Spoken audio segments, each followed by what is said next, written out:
Everyone dreams of being the head strength coach. When you get there, like, careful what you wish for, because the better you are and the higher you transcend, like, you become less connected to the things that got you there. And crappy feeling. That's a really crappy feeling.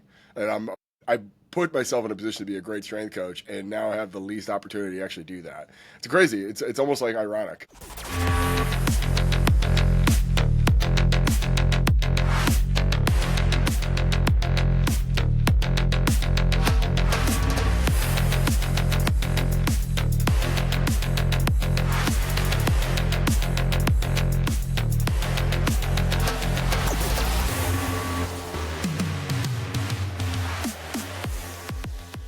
We're so very fortunate to have three phenomenal partners of the podcast. Play, Rock Daisy, and Output are all companies that I've worked with for many years and fully endorse. Make sure that you support them when you can, or let them know when you see them how much you appreciate them being part of this podcast. Hey guys, welcome back to the CEO Strength Coach. I'm your host, Ron McKeefery, and today we are diving deep into the technician pillar of the CEO Strength Coach framework. I'm joined by Tim Caron. Tim's a blended elite coaching and next level thought leadership. He's worked at places like Army, USC, Georgia Tech. He's the founder of Allegiant Gym. He's host of the PH podcast and author of the Strength Deficit. I think another book as well. But Tim, man, really, really excited to have you on the show. Thanks for coming. Thank you for having me. And thank you for putting me on the technician stuff. I always joke with everyone that I'm a strength coach who tolerates being a business owner. And at my core, I tell everyone I'm a strength conditioning coach who just happens to do some stuff on the side. Isn't that the truth, man? I think, as you go through this thing, you get known for whatever.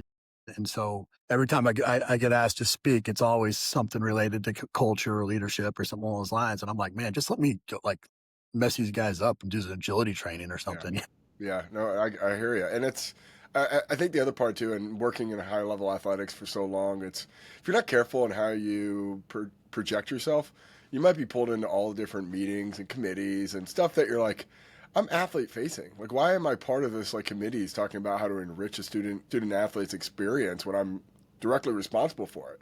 And I always resented that. I don't want to be in a health and wellness meeting. I don't want to be in this committee talking about, whatever experience the student athlete should have. Like, I want to be with our athletes. Like, that's all I care about. Well, I would say, the part of that, again, being, again, in the framework, being a manager, I think there's nobody better to be in those meetings sometimes. I know. I hear you. I know why I'm in them. I just resent the fact that I'm in there. It's also another systemic thing of, a lot of you people are coming from working at 9 to 5 and have already been here since 4:30 in the morning, and no doubt. And I'm dead ass tired and I want to be in a meeting talking. I just don't want to be here. I just that process of just evaluating the bureaucracy and all of the navigating and stuff. And I think that's too when everyone dreams of being the head strength coach. When you get there, careful what you wish for, because right. The better you are and the higher you transcend, you become less connected to the things that got you there. And that's a crappy feeling. That's a really crappy feeling. And I put myself in a position to be a great strength coach, and now I have the least opportunity to actually do that. It's crazy. It's almost like ironic. I couldn't agree with you more. It's one of those things I'd always, later in my career, I only would hire people that have been head strength coaches. So that way they at least understood, all the things that went into it, because so many times you're sitting in that office and you're like, why is the head guy sitting in his office on the email or on this meeting, or you just have no concept, or again, going back to that kind of technician stage of strength and conditioning where everything is about sets and reps and progressions and regressions and all these things. And it's give me the back of a napkin. I can write your workout. That's the easy part, getting everybody to buy into it, believe in it. That's the hard part. But I want to go ahead. On that point, Coach, I really think this is important. How I impact the world and how I fill myself up and contribute to the bottom line. It's being in front of our athletes. And I think you have to have the confidence and the conviction to say no. And the art of saying no, I get, but it's the unspoken truth is all those health and wellness meetings and committees that you're a part of are all well and good. You're gonna get fired if you're 6 and 6. Right. And it's let's just be transparent about this. I was hired by my football coach. I'm here to do a job. Anything outside of the confines of that job description. And I think it's also too, if we don't have a clear understanding of what the job description really entails, you become vulnerable to doing a bunch of things outside of that job description. And it's coaching our athletes, providing a high quality service to, all of our teams. And anything outside of that is just, if I got time, I'll do it. If not, I'm going to go home. I'm not going to be here. And I don't feel like any need to validate your existence by being part of your meeting or your committee. And that process too, and I deal with it now. It's like an imposter syndrome of, I have to work through all of my coaches who are doing the job, and this feeling of I could do that job really well for that, as well as them, if not better. I know that, but them having the platform, and then two of them getting the credit for someone else's success, like that's a weird feeling. And then the final aspect, it's how I really validate who I am, and I know when I'm on the floor, I'm a really good coach, and I know I can make a big impact on a lot of people's lives, but I don't have that recognition for what I'm so good at. And when I do coach, and it's periodic, the thing I'm looking for in my indicator if I still got it is, when do you coach again, and how do I start getting you more often, that process. And then the other part, it's like, well, that's the way it's supposed to be done, and like, all right, still got the juice, still got it, I still can do the job. And I find myself yearning for those moments, and trying to distance myself from the things that I think are distractions from that. And I need that balance. But then, we still got a long list of things that need to get done in order for this thing to operate smoothly. There's people who need to get paid more money, and we need to fix or replace equipment. We have all sorts of laundry list stuff that we need to do. But if I can time lock that and compartmentalize that, that's not going to be a distraction from being in front of our clients and athletes. I know I'm being more effective, and I'm going to be more of an impact to the people that decide to come with us. Yeah, absolutely. Well, what I learned early late in my career was to be a better manager and put those assistants in those meetings instead of myself so Oh they yeah. can learn the job. Yeah. Yeah, and it's good for them, right? And it's that like No doubt. level of like, No doubt. hey, I trust him. I trust them. I trust you. They're going to bring great insights. Honestly, too, like you can do an appraisal. Like this is low significance in terms of meetings. Like, I'm okay not going. Like, as long as we're showing face, great. But as a whole, like, we're all right not being there. Most times than not. And then like at the end of the day, it's that meeting's going to go on far past your employment. And look around. If your football coach gets fired and 9 out of 10 aren't getting fired, you don't need to be in that meeting. You just tell them the truth. I'm not going to be here. And I think that part is like, man, like we walk around this facade of like playing nice. And I don't know. I've been fired a couple times, and I think that process of like, let's not like get it twisted at all. Like, I am here on the condition this team wins football games, and if you're taking me away from the thing that actually should contribute to that, I resent you. I resent you for blockading. You're putting a ceiling on our performance, and I don't want to be held accountable to things that you can't let me actually do. I think it's a great point. As part of being a great leader is learning to say no to things that aren't the main thing. Yeah. And keeping the main thing, right? And learning and having the confidence that you're, even if you're going home to spend time with your kids, like that's a benefit to your athletes that you should advocate for. And I agree with that 100%, man. But you also have to have an intuition that that's not going to go uphill and go up to your boss, and your direct boss, football coach, basketball coach, whoever you're working for, doesn't want to hear from an associate AD. Tim's not a team player. He's not participating. He's not contributing to the university, and he's like, why aren't you going to these meetings? Like, you're right. Like, I apologize for letting this come up to you. Like, I should have never reached that level. And because that guy doesn't want to be burdened by that stuff. He doesn't want to know that he has someone who's insubordinate or like not participating or somewhat like just kind of being a jerk to everyone about it. Like, no, like, I'm going to get fired if we don't win. So screw you. I'm not going to this meeting. Like that doesn't help your cause anyway, because the one ally you have that feels like he has to defend you or justify you all the time, you just lost him. So having that, like, that sixth sense about this meeting is low actual value versus like that meeting actually might have some consequence if I don't go to it. And it's all like just appraising the situation. Like, what's the opportunity cost here? Is it worth me going, or is it that? And like, to be honest, like, coach, like, there's been some meetings that I just want to be around the people, that like looking around, like, damn, there's some really smart, very capable people. There's also some people like are just, like you go to a small college town, there's a lot of incestuous hires, there's a lot of nepotism, there's a lot of like, how did you get here, and why are you making 3 times the amount that I'm making, and you're only working basically 6 hours a day for 40 weeks a year? Like, how did this happen? And then they're on game day, like, and their suites and stuff, and you're like, oh my God, I resent you exist, and I got to be subservient to you. Like, I'm better at what I do than you are at what you do. Like, it should be reversed. Like, you should be asking me for my counsel and advice, But either way, Well, sometimes that's why you're in the room, but I hear you. I agree with what you're saying too. That's why I opened up my own business, because I got tired of that dynamic. Just to be completely frank, people ask me all the time, That's like, what why I left. I didn't want to be subservient to people I thought I was I was smarter, more capable, working harder then.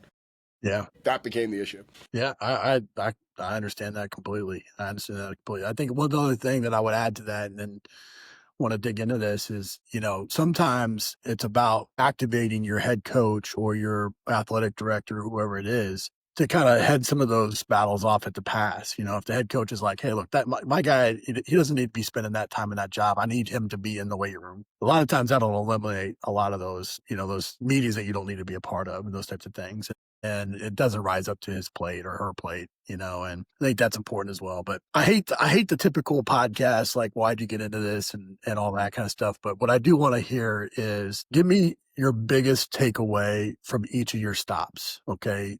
Army and USC and Georgia Tech, give me your biggest takeaway from each of those spots. Well, one, it's the people. It's the people you're spending every day with for just an inordinate amount of time, right? That's more for your extended family than sometimes your even own family. So it's always the people. But I am the product of having some great mentors and some great people to model my behavior off for. And then also some people you don't want to, right? But I mean, from my first job, I was a GA at Springfield College, and we had a good class of GAs. And the thing that I was so empowered by was, if you give me autonomy, I do really well with that. Like, and I'm good assistant. I find that I take direction well. I have my own opinion, obviously, but like, I'm good at taking opinion, but I also really like being in charge. Now as I look at my total career, I had an 8-year hiatus where I wasn't in charge. And, even for 4 of those years at USC, I was writing the program for football. I had a lot of responsibility, and I like that feeling, and I think I do well with it. But Springfield College is like that freedom, that autonomy, and that pressure. And I was borderline arrogant, and I like that, like, all eyes on me. I better deliver. I better be the first one in, last one to go. I better bring the most actual value to each one of our athletes, and it was competitive. We had some great strength coaches. Georgia Tech, I had Eric Ciano as my boss, and you talk about luck. The first boss is, anyone who's ever known Ciano, he's the most organized, meticulous, almost to a point. It's overly regimented, but you can become stable and foundation.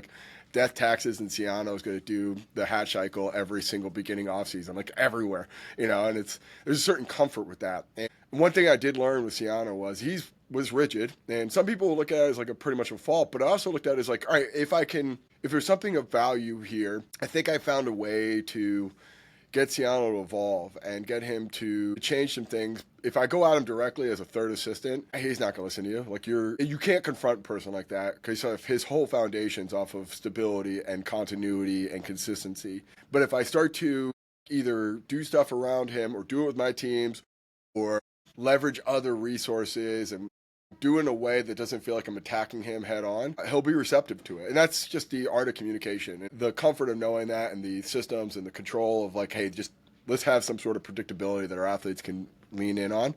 But then if there are something that we need to evolve, because some of the stuff we're doing is somewhat antiquated, you can't just go right up to him and saying, we need to change. He's not going to be there. The guy's been a head strength coach since 24 years old, and it's all eyes on him. And he's never not been a head strength coach, really.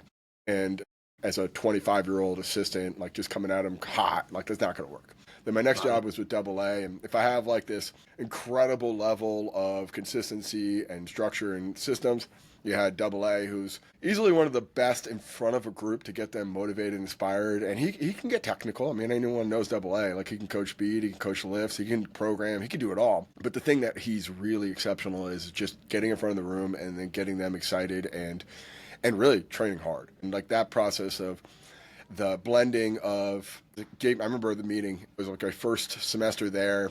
I didn't really know what my role was going to be. It's USC, so I was going to take the job no matter what. If I was the 5th assistant or I was just working swimming and diving, I didn't care. But he came and met me during that first spring break. I was just getting coffee. I was actually reading through all the Poliquin manuals. I remember him so vividly. He's like, where are you? I'm like, oh, I'm at this coffee place. He's like, I'm going to come meet you. And he's like, I'm going to give you programming. I was like, literally? Yes. And he's like, you're going to take over all programming. Really? And he's like, yes. And I was like, all right. And what it became down to is he really groomed me for being in charge one day, which is an amazing opportunity. But the part that I was really challenged with is making it very effective from do the right things, but do it in a simple and deliverable manner. And there was times I wanted to really expand doing multi-level programs. And AA was so good about coming in and saying, refine so everyone could be successful and not just you. Like if you're the only person coaching this, it's fine. But you have 6 other coaches and we have 105 football guys. Can everyone understand this at a level that we can all be effective with? And that was just an amazing lesson. And I think we had tremendous success with doing that. And then my last stop in the college sector was Army, which that was my foray into being a head strength coach and just being in charge of an entire football program. And, the thing that, like, one, I had built up my network for a while and I knew who I would hire. So I hired some really good people. But I think the thing that I looked at them is they were what I was a couple years before. So giving them autonomy and freedom of choice, but putting pressure and responsibility on them and saying, look, I'm going to give you some freedom here, but also comes with that certain burden of responsibility that if you don't deliver. And I really wanted to push into the multi-level program and inside the outside box at multiple development levels. So at one point we had like 8 programs going from like a development group all the way through to inside, outside the box. And we called them Alpha, Bravo, and Elite. And, just building out this like really complicated system. And the thing that really made it work was we divided and conquered. And it's like high school where you can only train it a small segment at a time. So hey, you're going to take all the skill guys outside and I'll take all the big guys inside. And I can get away with like a, 2 to 70 coach to athlete ratio because they're Army, they're just going to do whatever and they hear you, they listen. And if you are strong with your conviction and you're articulate and you can explain what we're doing, they'll do it better than probably anyone else in the country. So we get away with like a bifurcated program, but also with that is a lot of trust in saying like, you're outside with the guys and I need you to be the eyes and the ears. And then eventually you're going to be the decision maker. And if it's not working, you need to stop and pivot. If it's not progressing fast enough, you need to push me to challenge them more. We really need some good feedback and having that like collaboration effect. And the process of that is your creativity or the nuance within your system is really only a matter of hiring good people and the level of effort you're willing to put towards it. And there's no ceiling in terms of how creative or, as we joked about, how weird we can get. And I think it showed. It showed quite a bit. And then the legacy off of that is they hire a guy who was my assistant, and then they hired a guy who was his assistant. And so the tree from that is extended on. And fortunate, the head football coach is still there, and he's had a tremendous tenure. But a large part of that was it wasn't a given. We're 2-10, and we lost to Yale and Fordham my second year there. So to say that like after that year we were going to make it another 10 years, like we all were looking at it from like better polish off that resume because we might not have a job here in 12 months. And now looking at it like it's 2020, it's going to the 2025 season, and that team is every bit as good as it has or has been. And I think the legacy has grown and grown, and a large part of that started in the weight room, and I'm proud of that. And a large of the things that we did, and I think there's some like all the next iteration or head coaches come through as modified or adjusted stuff, but the foundation of that, of like a split program and having the confidence to go, hey, you're going to take this group over there, I'll take this group over here, really challenging from a periodization scheme of like, we're doing 2-week mesos, we're getting really in the weeds. And that was the foundation of my first book. And that was great. And then my final stop now at Allegiant, just being a business owner. And I think I've always been really good with trusting people. And I always tell them, like, you're going to get every opportunity to lead and be successful. Don't ruin it. Don't screw it up.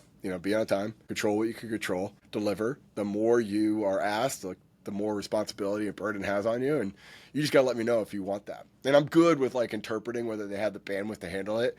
And we just built in these like systems. And like, it starts off with, we use time clocks. Like, can you clock in, clock out? And like, if you can't do that, you can't lead others. If you can't lead yourself, you can't lead someone else. That's right. And that process of, okay, we'll start to give you some people around you, and your job is just to make them look good.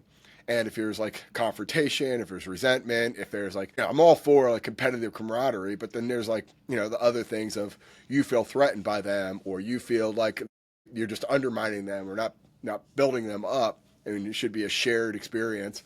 Okay, you're probably not set out to be our head coach. And then the final level would be a head coach in one of our facilities. And we break up into time intervals. So like if you're a new person, you got 1 hour to worry about. Just 60 minutes at a time, just be really good every 60 minutes for 6 to 8 hours. If you're a lead coach, you're responsible for an 8-hour shift, and your job is to make that person next to you look really good. And you start to prepare yourself for how you get credit or how you get appraised is someone else's success. And that's a weird feeling for a lot of young coaches. It is. Is like, I'm good in 60 minutes, and people always come to me like, oh man, like, you're an amazing coach, blah, blah, blah. You really got me in the right position. You really pushed me today. all that stuff. Now your success is someone else's success. And I'm going to, as a leader, your boss or administrator, can evaluate you on someone else doing really good, which is a weird feeling because you have less control over that, and then you start to hear that, like the inner monologue go through of in order for me to be successful, especially with this young, unproven guy or girl, like I got to text them the night before, like, hey, here's what we got tomorrow. Just want to make sure you're all set. I got to get in there an hour early and make sure everything's ready to go. And like, hey, these are going to be hot issues. Like this is going to be a very high needs customer, or we got a bunch of new people here, or we got a lot of things going on in this like hour here. All right. Am I going to coach this person up? Am I going to let them get in there and sink or swim? Am I going to give them some feedback, some support? Am I going to be a safety net? And just figuring it all out. And the end of the day is like, if we have no negative feedback, that's one indicator. If we have a bunch of negative feedback, that's another indicator. If we have a bunch of people like giving subjective appraisals, like Tim's the best, he's so good, he's so fun, he's so energetic, reading through the through line of, okay, these are all things that I can manipulate. I can turn music up. I can be really loud and boisterous. And in a commercial fitness setting, it's not really hard to get someone to like you. I always say, Right. coaches, it's really hard to get someone better. Because that comes down to, are they going to come back every 48 hours, every week, every month, every year? Like I can entertain you for an hour. I can do that, but I can't make you better like as a given. And that process of that every day we're providing a high quality product and a high quality experience, and you're facilitating someone else to do a good job. And your ability to do that goes into the final time increment of just a week. And can we schedule the right people at the right times to be in the right positions to be successful? Can we handle inter staff confrontation or squabbles and stuff like that? Can we manage things that we know are going to be problem? We'll have 2 or 3 people going on vacation. Like, what's our strategy here? What's our plan of attack? What's our contingency? Can we think ahead? Can we really like make sure that every 4-week increments that we do our training blocks, there's no bad week, that we're always going up and to the right in our performance, and we're always increasing and growing. That metric comes down to, are we growing our business? Are customers giving really consistent, honest feedback? Are we getting to a point where we're delivering with great results? And, that's the process we can do that. And one of the other things that I find as you become head coach role is, the hesitation to say something that needs to be said. And if you hesitate in that moment and that person is allowed to do something incorrectly without any kind of intervention, you're not doing your job. So having the confidence, Right. maybe not working with you every day, but going up to them like, that's not the way we want to do it. And if that person is above reproach, what's your recourse? And like I tell our head coaches, if I'm coming in correcting a bunch of people, you're not doing your job. And if that person doesn't receive my correction instruction, I don't think they should be here. And I don't want to be the person firing them. Like they need to be able to do it right. And if they don't want to do it right, they need to get out of here. If they don't have the motivation or at least the self-confidence to go, I'm trying to help you so you're better, are you comfortable getting rid of them? And if they're not, okay, well, maybe you need to be moved back a level to our lead coach and just trying to facilitate 8-hour shifts at a time. And that's okay too. That's okay to be more of a middle management. Sure.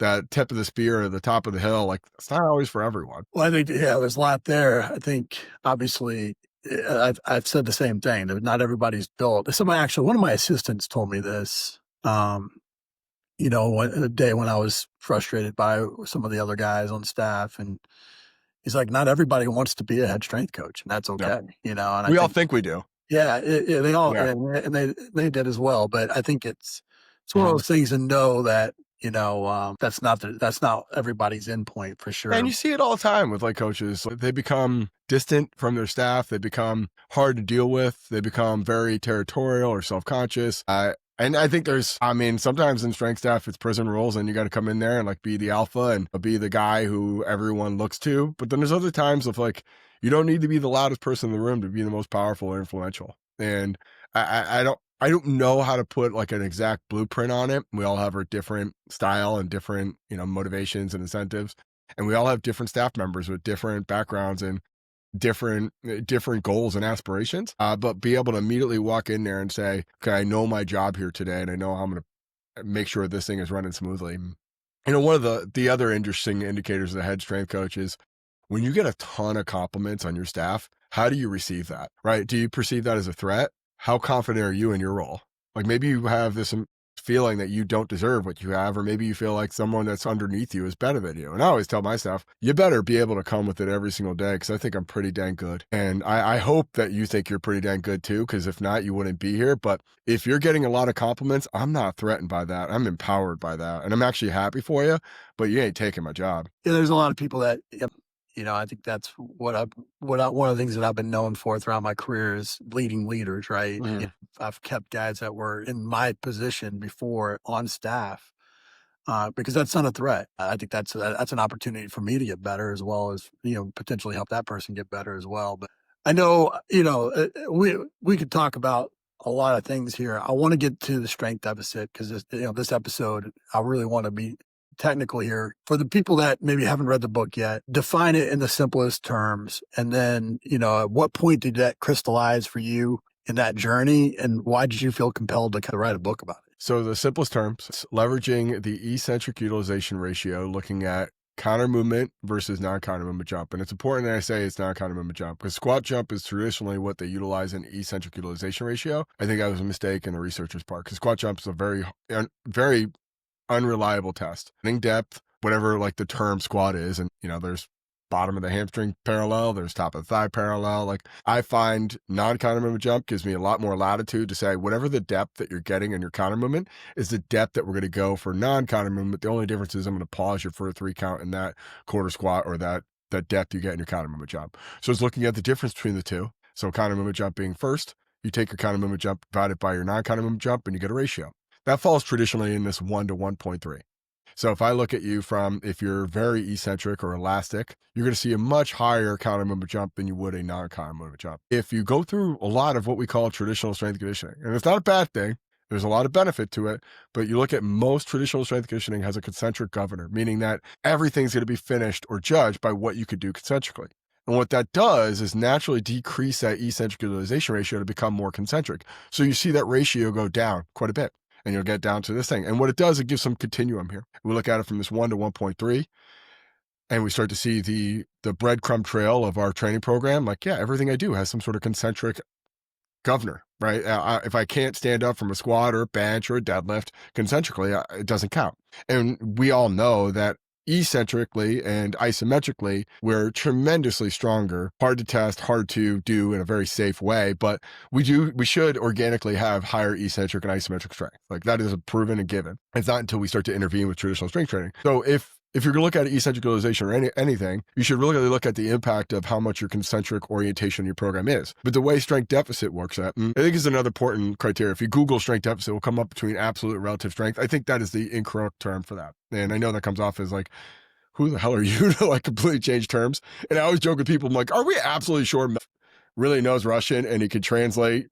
Like, do we know that for sure? Like, or just made up some stuff? Like, I don't know. That's kind of my joke when people challenge me on it. But when I look at absolute and relative strength, I don't necessarily think I want the deficit. It's going to be there. There's no doubt about it.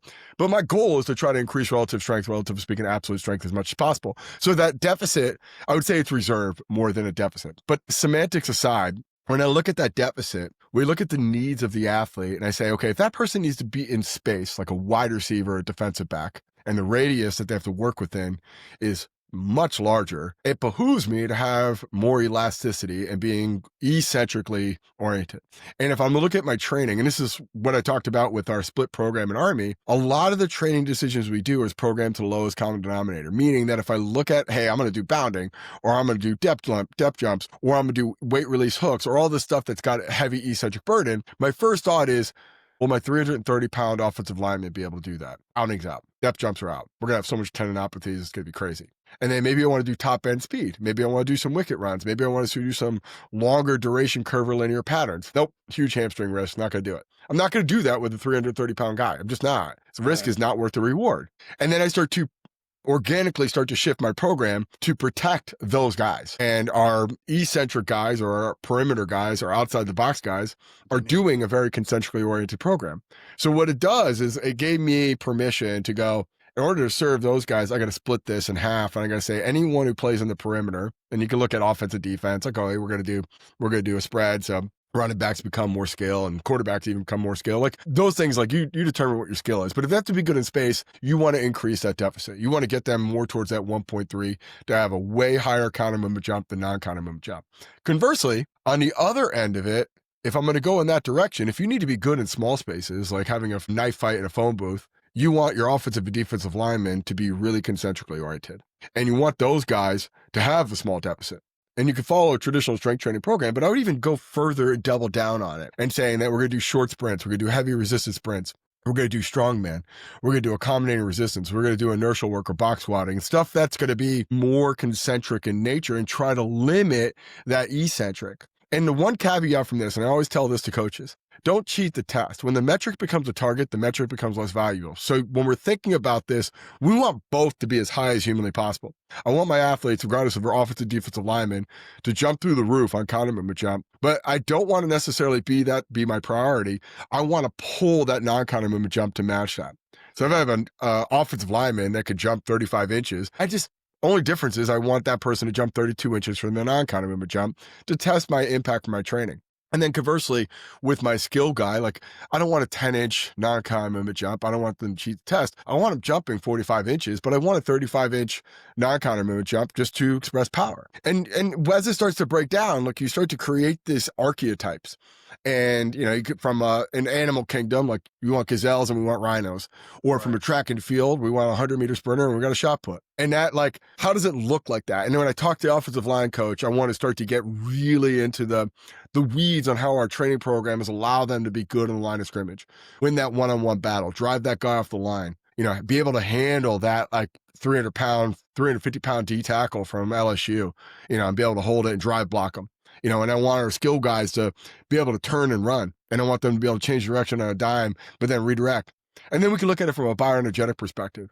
The demands for an offensive lineman in practice are drastically different than a wide receiver. And if I'm a betting man, if we look at 100% of every college football program or even professional programs, it's the distance that those skill guys need to run is what usually leads to some overuse injuries and soft tissue injuries. And when I have to look at the eccentric oriented athlete, you're increasing the efficiency of what they're using because they're using more passive energy transfer. And if I can use less mechanical energy to run and change direction, then all of a sudden my heart rate doesn't skyrocket, VO2 max doesn't become as much of a limiting factor, and I can organically go through the rigors of a practice just from being more efficient in my change of direction or hitting top end speed. And then I look at my offensive defensive linemen. I want to look at these guys as it's going to be a huge amount of mechanical advantage, mechanical energy expenditure, but I also want to look at them as they have to have a ton of cross-sectional area. They have to have a ton of muscle mass on their body, in their frame. And I want them to be 300 pounds, but I want them to be 10% body fat. And I want that to look like, all right, this guy's got some muscle mass on him. And one thing that we do know from bodybuilding and any other domain that looks at increasingly body mass is a lot of concentric stuff. And I want to get some tension, and I want to get tension through range of motion. I want to get tension through mechanical loading or intensity. And I can look at the stuff I'm doing that. But the other part, which is really interesting, when I look at strongman or when I look at short sprints, maybe a minimal recovery time, we get this like glycolytic zone or this acidity built up. We could build a ton of muscle mass. So there's a whole bunch of other variables associated with it. And if I look at a person's EUR, eccentric utilization ratio, and let's say that it's the exact same, but it's in the ratio or the end of the continuum I want, but their body mass is increased, I'm doing my job as well. So there's like a lot of other sub variables in that. And then I talk about in the book quite a bit. I like to think I was like an early adopter of this, but looking at force plates and saying, okay, metrics that matter. If we look at OKRs and we can look at our key results, okay, we should be thinking about RSI for our skill guys or RSI mod. And if we're spending more time in the air than on the plate, we're probably moving in the right direction. We should be thinking about impulse for our offensive and defensive linemen or guys who want to shrink the deficit. And can I produce more force in the time that I have on the plate? And that time, and then we're thinking about that, and then all the other metrics that go with it, eccentric breaking force or concentric impulse, all that cool stuff that we can get from our force plates to give us more insights on that. But very simple of like, if my EUR is this, what is that relatively speaking to the demands that they have? And then I'm going to have more, I guess, confidence to go, I really got to eccentrically load these guys.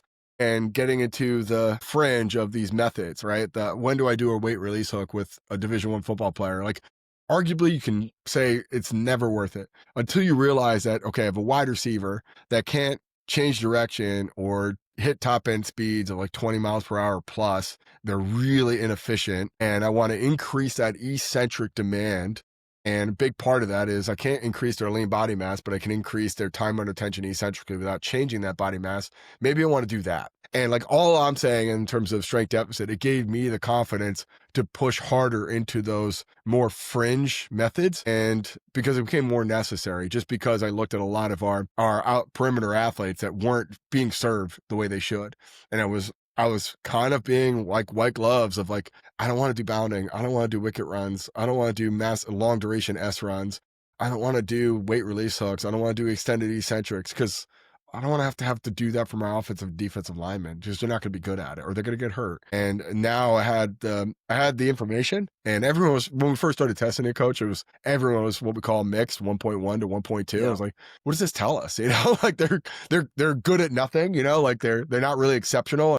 You know, and you keep getting, you know, just yelled at by your defensive line coach. Like they don't have any twitch. They can't drive anyone off the ball. Like they're just right. Like, you know, they're just not doing what they need to be doing. And then you start hearing all the other grumblings like, well, you know, at this other place, we used to do this. You should think about doing that. Like, sweet. Yeah, great, man. How'd that work out for you? If it was so good, we wouldn't be here right now. I always joke about that with them. But like, you know, like that level of like, they're giving you suggestions because they feel like they're not getting what they need from your training. And then like I include them in the process because I was taking some risks, you know, right. Like talking with the athletes. I almost like to the point of over-explained and over-communicated. Like you guys aren't lab rats. Like, and we did actually did a pre-mortem with the team, and you know we talk about what we need to be successful. You know, like they're all like, we need to get faster.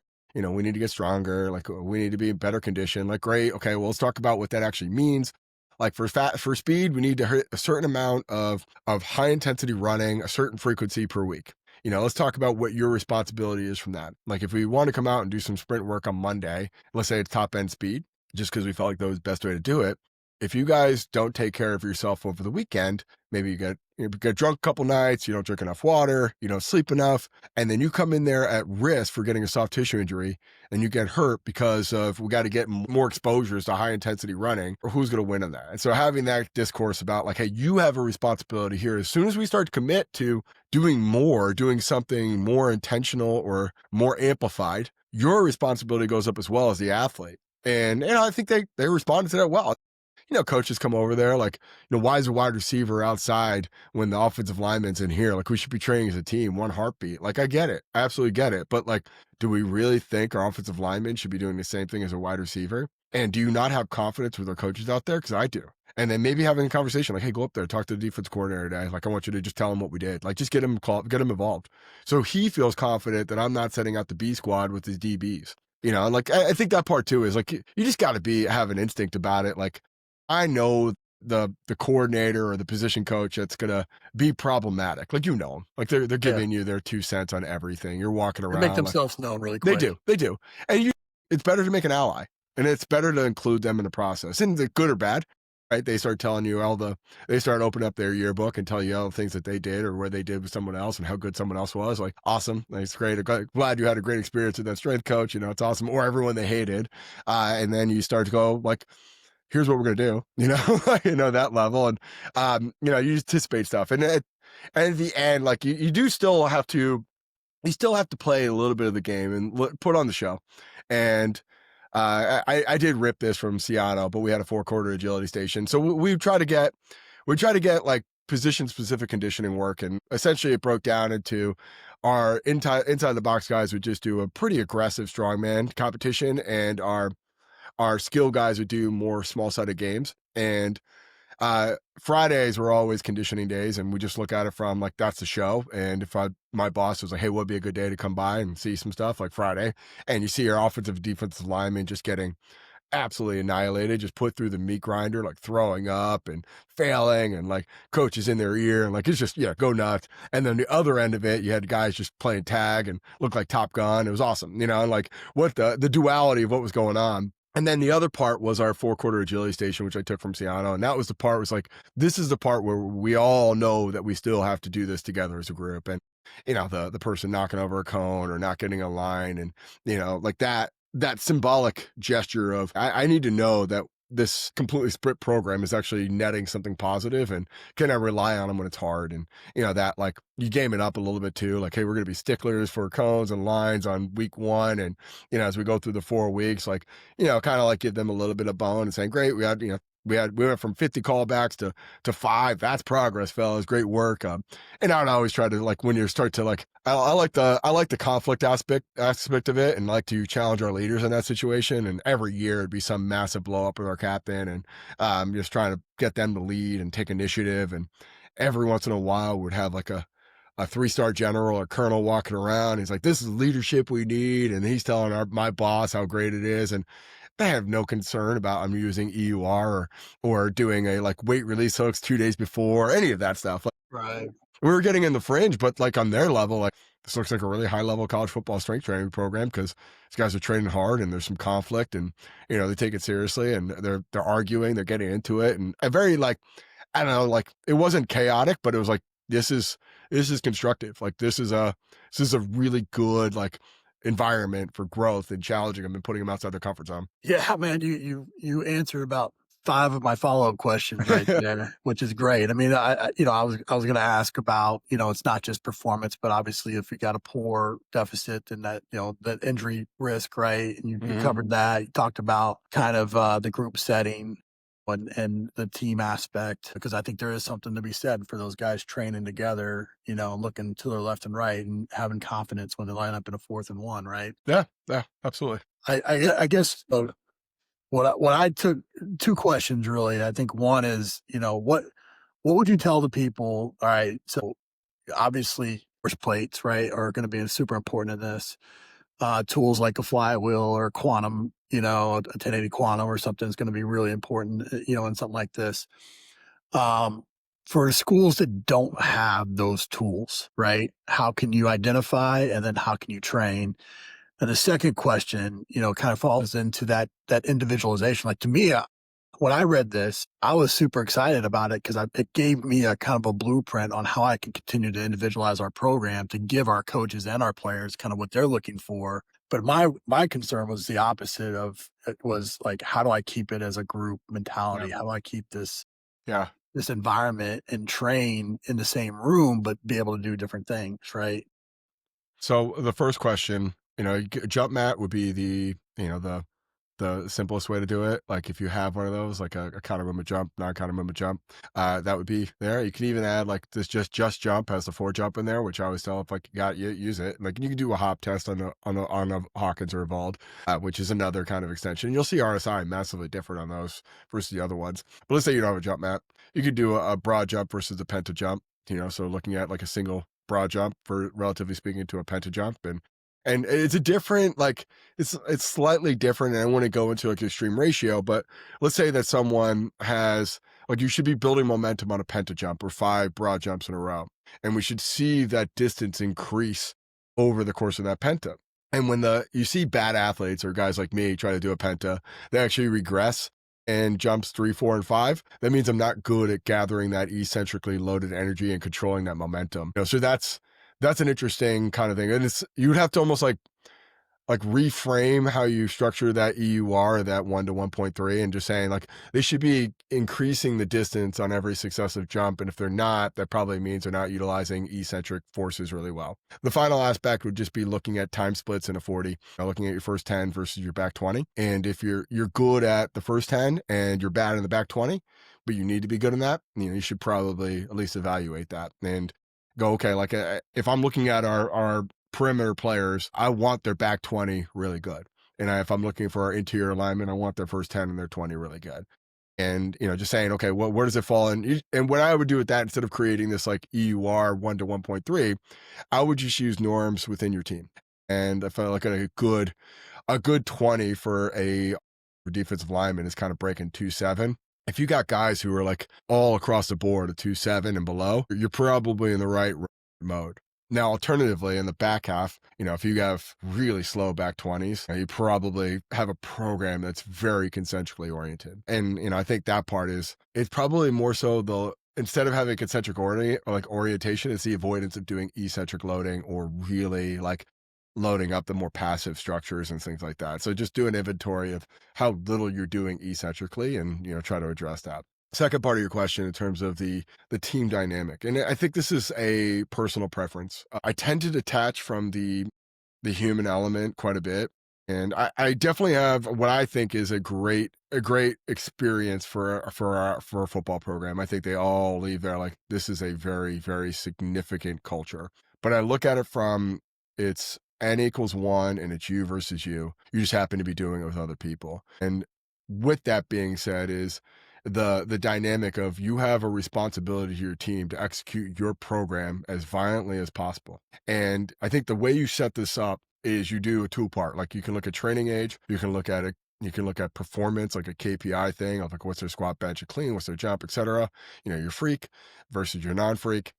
And then you can look at what I would call a maturity aspect. And I tell this to every one of our coaches. If we have to constantly hammer a guy for showing up on time, for doing all their reps with great technique, it's not going to do better with a more advanced program.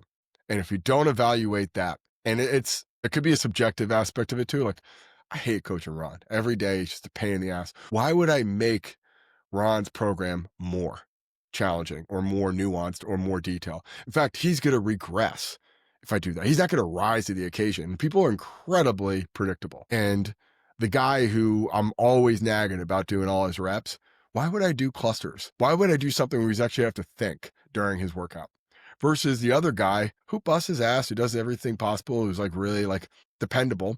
And you're not trying to create this, like, look at that, like, walk on from Birmingham who's like doing it right. Like, he just cares. Like, that just alienates the good players. But the other end of it is you reward that guy with a more challenging and nuanced program to hopefully give him an edge. And when he starts closing that gap, then they'll start paying attention.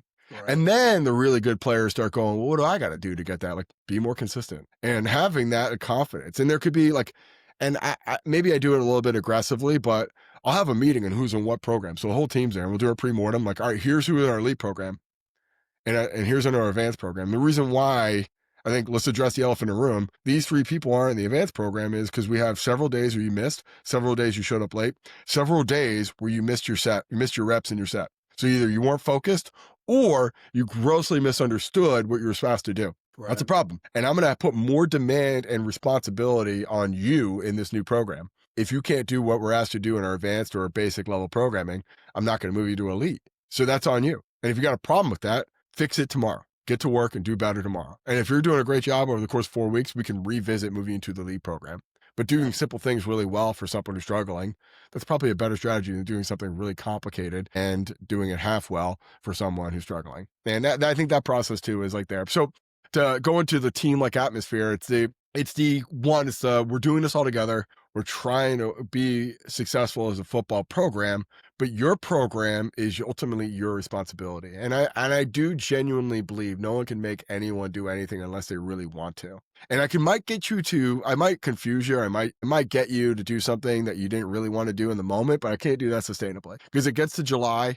And you probably see this every single day right now. It's the guys who really want to be great are the ones who differentiate and separate from the pack, and the ones who are like, just get to camp. Like those are the ones, if I went too aggressive with my programming, I would have lost them in June. And then they're going to be behind and they're struggling. And they start, like doing things that are self-sabotaging, or they start to get more water, or like if you have, now I see fueling stations in every single weight room, it becomes like a hang, right? Like, and I find that's like the funniest thing in the world. I'm like, and you got, God bless our nutritionists out there, but they are enabling guys to get, 6-minute rest in between their sets now. You're like, oh, make sure you're getting your gels and your fruit juice here. You don't want to have your glycogen depleted. Like, it's a 2-minute rest. Like, get out of there. Like, quit enjoying your delicious snacks. Let's get her set.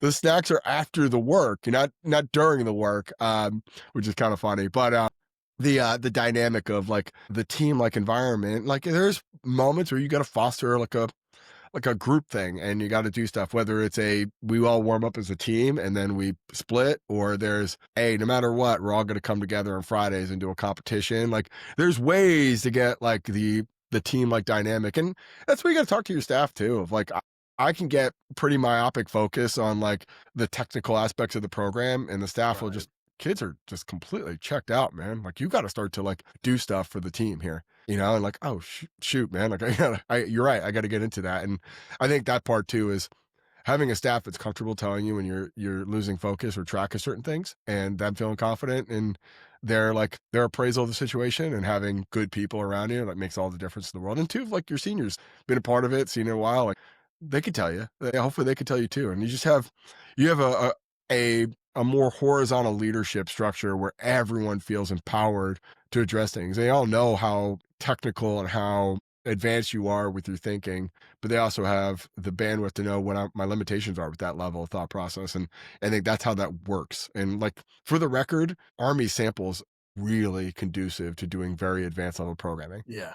Yeah. And it's not the same everywhere. And you have to evaluate that as well. And if I'm at a NAIA school or a JUCO or a Division two, and it's a bunch of kids just using it as a platform to get somewhere else, like it might as well just be effective with one program done violently well, and maybe try to like do some stuff like individually, maybe like an A1 is you got like option 1, 2, and 3, but as a whole, like, we're not trying to, really like have a divided autonomous program, because just it's hard to be successful as a coach at that. And it's hard for the kids to really buy into it. Yeah.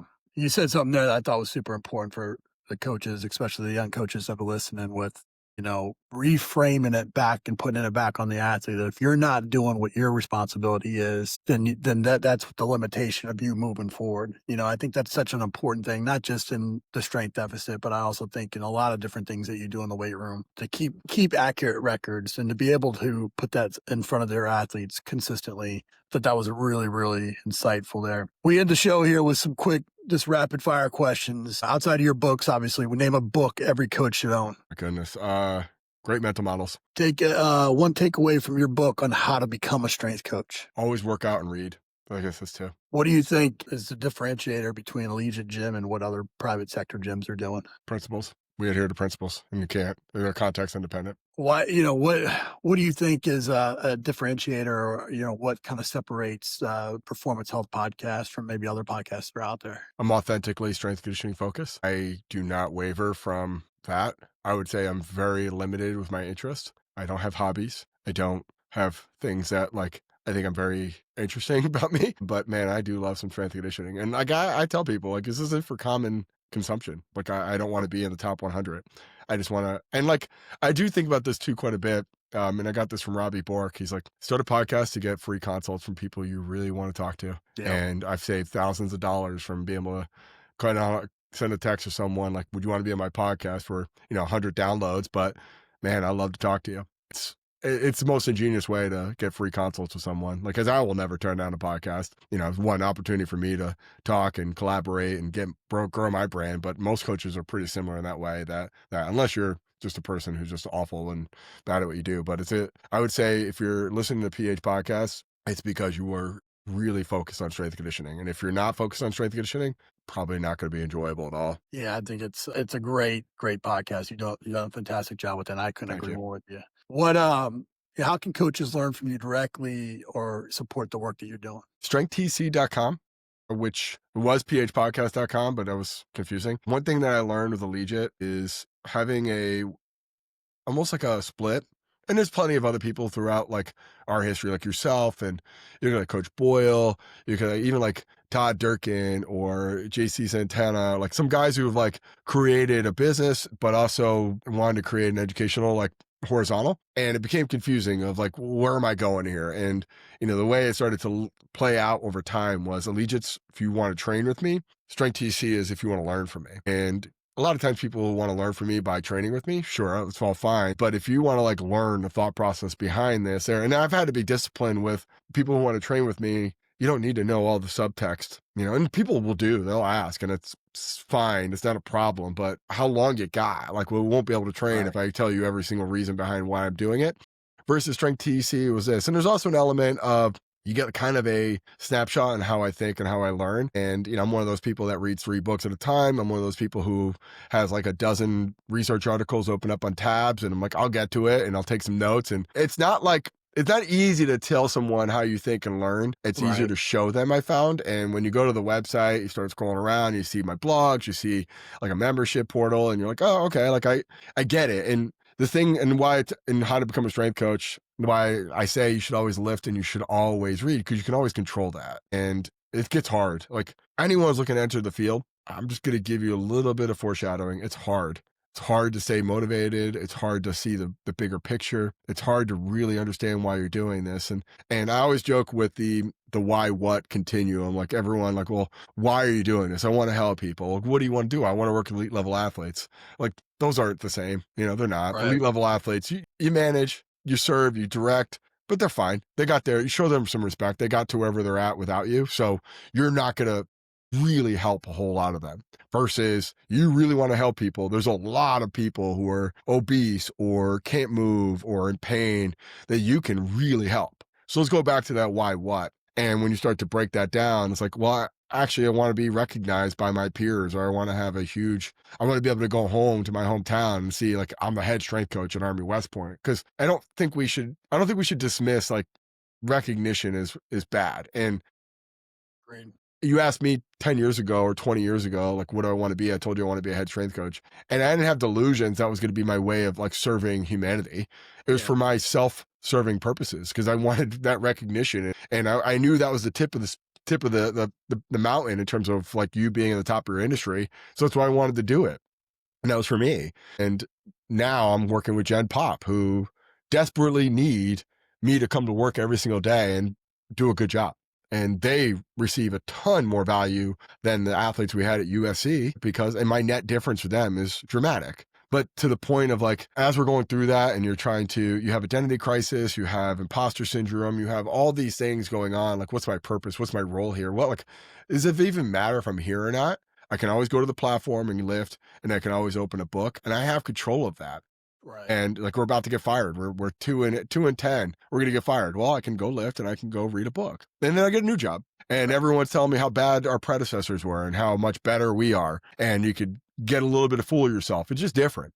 You're not better. You're just different.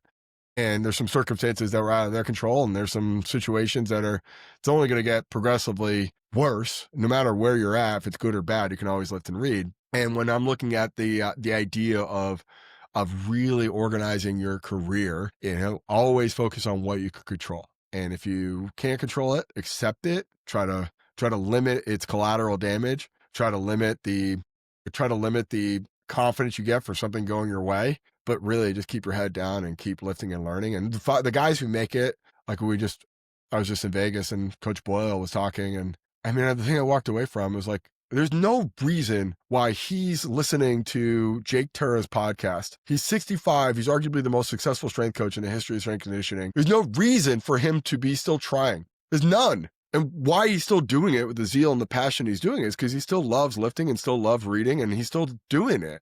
Right. And if you really want to do this, my best litmus for you is, and I see it with our interns, I see it with our, like, their first job out of college or after internships, is what is your stamina to go out there and lift and read? Give it's Thursday and you're trying to get out of the office early and not get your lift in. Like, all right, like, kind of tourist here, like they're probably looking at getting their real estate license here sooner than later, because $35,000 a year, 60-hour weeks, 52 weeks a year is not for them. Like, I get it. It's not for anyone, for the record. But there was no plan B, right, for the people that got that far. Boyle was working as a bartender by night and a strength coach by day, making $100 a day.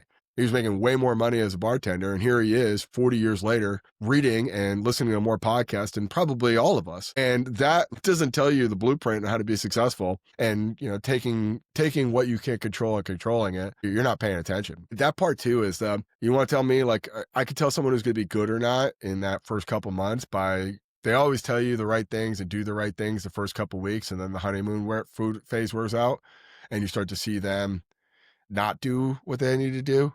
And they're not into it. There's not, like, they're not taking enough initiative. Like, it's not going to get better. They're not going to all of a sudden miraculously have an epiphany, like, 2 years in, like, damn, I'm just going to start lifting and reading way more, really getting into it, going to conferences. And, now I found my calling. Like, no, that doesn't happen that way. Like, if you know. And I always, like, tell our young coaches, like, it's better to quit now before you commit to doing something that's not going to pay you a whole lot and you have to make a shit ton of sacrifices. Right. Like, if you don't have the bandwidth or the tolerance to do it now, like, you're not going to have it in a couple of years where you've sacrificed so much. It's your calling. There's no plan B. That's the time to find out, not later on for Yeah. 100%. But internships are that. And it's I mean, it's good and bad behind like now it's phasing out of it's all going to paid stuff, which is, I think, probably the right thing. But truth is people don't have as much opportunity to realize what they don't want to do based off of being in that. And I've done internships at Harvard, Georgia Tech, Ole Miss, and none of those living situations were ideal. I lived on a futon in a kitchen in Boston. I lived in a halfway home in Atlanta. So Marciano was like, I am really worried about you. And I shared a 4-bedroom student housing with a bunch of guys who were just partying all summer in Oxford, Mississippi. I mean, I would be leaving, they'll be still partying, and like, it's fine, great college experience. And I'm Ole Miss. We had like one lift a day because like academics came in and went nuts. So we had to lift from 6 to 7, and it was like all hands on deck. I had to get everything set up by like 5 a.m. It was nuts. And so that process of like, I'm doing all this, I'm living in these situations, I know exactly what I want to do. And I remember my father asked me after my 3rd internship, like, what if you don't get a job after this? I'm like, I'll find another internship. And he's like, well, at what point do you realize you have to start to evaluate whether you're good at this or not? I'm like, I don't know. I haven't thought about it. He's like, well, maybe you're not that good at it. I'm like, you might be right, but I don't know what else I would do. So I'm just going to keep doing that until I get something that I want. I had enough indication that I was good at it. And yeah, I think I was getting taken advantage of, but either here nor there, like, it's fine. Like I look back at that with great fondness, and I know exactly what I wanted to do. And I know exactly what I didn't want to do, which is anything outside of that. So to the point of like PH Podcast, it's that, like, the symbolism of that experience. And I'm not trying to sit there and say be like an absolute sociopath with like no outside hobbies or interests, but I also have the choice to not have to participate in that. And like, I don't know, like I find the people that I most connect with, the people that I still have very long lasting relationships, are people who are still really passionate about it. And we all grow up and we mature, and I got a family and we got businesses and we got outside things that, just interfere slightly. But that line I said at the beginning, I'm a strength coach who tolerates being a business owner, and I understand the responsibility I have, and hopefully it doesn't come off as like I'm being dismissive of like I have 30 something employees and I got people I'm renting from, and I got people I need to deliver, investors I need to deliver it. But I know my best way to deliver on that is being the best strength coach it can possibly be. Great. Yeah, I couldn't. Well said. Well said. Well, man, I couldn't echo what you said earlier more about, the best way to learn is to start a podcast and get to have these consults. And you're a guy I've learned from afar for quite some time, so I appreciate that. But like, to me, what I try to talk to originators and innovators. And what you did with Strength Deficit was exactly that. And I know the whole community's better for it, man. So appreciate you coming on and writing that and doing what you do, man. 3rd book's coming out this fall. Okay. Pretty excited. I think it's my opus. It's 400 something pages. It's gonna be crazy. Holy cow. Human Kinetics Publishing. So it's a big deal. Here we go. Here we go. Appreciate you, man. Appreciate you.